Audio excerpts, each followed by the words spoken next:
بسم اللہ الرحمن الرحیم۔ لاکھوں کروڑوں درود و سلام آپ پر اور آپ کی آل پاک پر۔ محمد بن قاسم تاریخ اسلام کے ایک مشہور اور عظیم فوجی کمانڈر تھے، جنہوں نے نہ صرف 17 سال کی عمر میں سندھ کو فتح کیا۔ ان کا پورا نام محمد بن قاسم الثقفی تھا اور وہ 695 میں طائف موجودہ سعودی عرب میں پیدا ہوئے تھے۔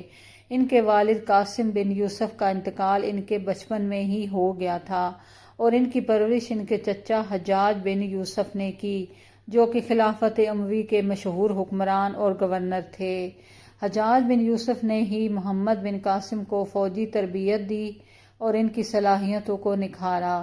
سندھ کی مہم کا آغاز 711 میں ہوا، جب راجہ داہر، جو سندھ کا ہندو حکمران تھا، بحری قافلوں کو لوٹ لیا، جو کہ عراق اور یمن سے حجاج بن یوسف کے ماتحت کے علاقے میں لوگوں کو لے کے جا رہا تھا۔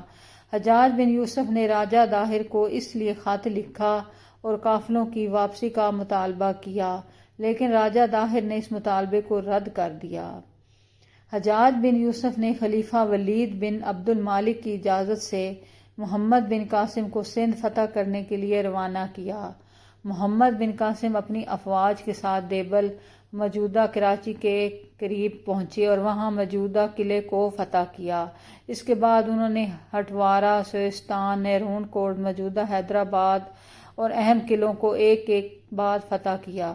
راجہ داہر کے ساتھ آخری معرکہ راور کے مقام پر ہوا، جہاں محمد بن قاسم نے داہر کو شکست دی اور اس کا خاتمہ کیا۔ محمد بن قاسم نے سندھ میں اپنے دور حکومت کے دوران مقامی لوگوں کے ساتھ انصاف، نرمی اور رواداری سے پیش آئے۔ ان کی کوشش تھی کہ اسلام کی تعلیمات کو امن اور انصاف کے ذریعے لوگوں تک پہنچایا جائے۔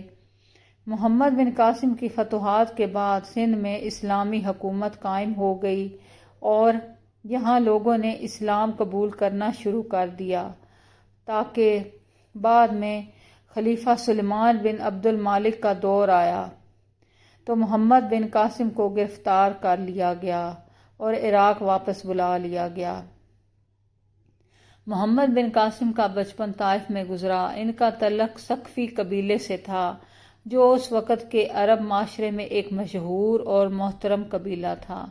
محمد بن قاسم کے والد قاسم بن یوسف کی وفات ان کے بچپن میں ہی ہو گئی تھی، جس کے بعد ان کی پرورش اور دیکھ بھال ان کے چچا حجاج بن یوسف نے کی۔ حجاج بن یوسف اس وقت بنو امیہ کے تحت عراق کا گورنر تھا اور ایک سخت گیر، طاقتور اور مدبر حکمران کے طور پر مشہور تھا۔ حجاج بن یوسف نے محمد بن قاسم کی پرورش میں اہم کردار ادا کیا اور ان کی تعلیم و تربیت کے لیے خاص توجہ دی۔ محمد بن قاسم نے ابتدائی تعلیم اپنے گھر سے ہی حاصل کی، جہاں انہوں نے قرآن کی تعلیم اور اسلامی علوم سے روشناس کرایا گیا۔ ان کی تعلیم کا مقصد صرف مذہبی تعلیم تک نہیں محدود تھا، بلکہ ان کی تربیت میں دنیاوی علوم اور عسکری تعلیم بھی شامل تھی۔ حجاج بن یوسف نے انہیں عسکری اور انتظامی معاملات کی مکمل تربیت دی۔ حجاج بن یوسف خود ایک ماہر حکمران اور جنگی امور کا ماہر تھا، لہٰذا اس نے اپنے بھتیجے کو جنگی حکمت عملیوں، فوجی قیادت اور سپاہ گیری کے اصولوں میں مہارت حاصل کی، اور اس کے علاوہ وہ ایک ماہر حکمران اور جنگی امور کا ماہر تھا، لہٰذا اس نے اپنے بھتیجے کو جنگی حکمت عملیوں، فوجی قیادت اور سپاہ گیری کے اصولوں میں مہارت حاصل کرنے میں مدد دی۔ محمد بن قاسم کی فطری صلاحیتوں، نوجوانی میں ہی ان کی بہادری اور جنگی حکمت عملی میں دلچسپی دیکھتے ہوئے حجاج بن یوسف نے انہیں مختلف جنگی تربیتوں میں شامل کیا۔ انہیں تیر اندازی، تلوار بازی، گھوڑ سواری اور جنگی حکمت عملیوں کی تربیت دی۔ حجاج بن یوسف نے محمد بن قاسم کی رہنمائی میں نہ صرف فوجی صلاحیتوں کو پیدا کیا، بلکہ انہیں ایک بہترین منتظم اور فیصلہ ساز بھی بنایا۔ یہی وجہ تھی کہ محمد بن قاسم نے جوانی میں ہی جنگی میدان میں اپنی صلاحیتیں منوائیں۔ حجاج بن یوسف کو جب راجہ داہر کی جانب سے عرب تاجروں پر حملے کی خبر ملی تو اس نے سندھ کو فتح کرنے کا فیصلہ کیا اور اس مقصد کے لیے ایک ایسے سپہ سالار کی ضرورت تھی جو بہادر، نوجوان اور عقل مند ہو۔ محمد بن قاسم کی جوانی، بہادری اور حجاج بن یوسف کی دی ہوئی تربیت نے انہیں اس مہم کی قیادت کے لیے بہترین انتخاب بنایا۔ چنانچہ حجاج بن یوسف نے محمد بن قاسم کو سندھ کی مہم پر بھیجنے کا فیصلہ کیا۔ اس وقت محمد بن قاسم صرف 17 سال کے تھے، لیکن ان کی بہادری اور حکمت عملی نے ثابت کر دیا کہ وہ حجاج بن یوسف کے انتخاب کے قابل تھے۔ انہوں نے سندھ کو فتح کر کے اسلامی حکومت قائم کی اور برصغیر میں اسلام کی بنیاد رکھی۔ ان کی اس مہم نے انہیں تاریخ کے عظیم سپہ سالاروں میں شامل کر دیا۔ محمد بن قاسم کی موت کے اسباب زیادہ تر سیاسی حالات اور بنو امیہ کے خلفاء کے مابین ذاتی دشمنیوں پر مبنی تھی۔ جب محمد بن قاسم نے سندھ فتح کیا تو وہ بنو امیہ کے خلیفہ ولید بن عبد المالک کے تحت کام کر رہے تھے۔ ولید بن عبد المالک ایک مضبوط خلیفہ تھے جس نے اسلامی سلطنت کو وسعت دی اور محمد بن قاسم جیسے نوجوان اور بہادر کمانڈر کو اہم مہمات کے لیے منتخب کیا۔ تاہم ولید بن عبد المالک کے انتقال کے بعد خلافت پر اس کا بھائی سلمان بن عبد المالک تخت نشین ہوا۔ سلمان بن عبد المالک کو حجاج بن یوسف سے شدید نفرت تھی، کیونکہ حجاج کا رویہ سخت گیر اور بے رحم تھا، جس کی وجہ سے اس کی کئی لوگوں سے دشمنی ہو گئی۔ حجاج بن یوسف نے اسلامی خلافت کے دوران بہت سے اہم علاقے فتح کیے اور سلطنت کو وسعت دی، مگر اس کی سختی اور بے رحم حکمت عملی کے سبب اس کے دشمن بھی پیدا ہوئے۔ سلمان بن عبد المالک کے تخت نشین ہوتے ہی حجاج بن یوسف اور اس کے خاندان کے لوگوں کو نشانہ بنایا گیا۔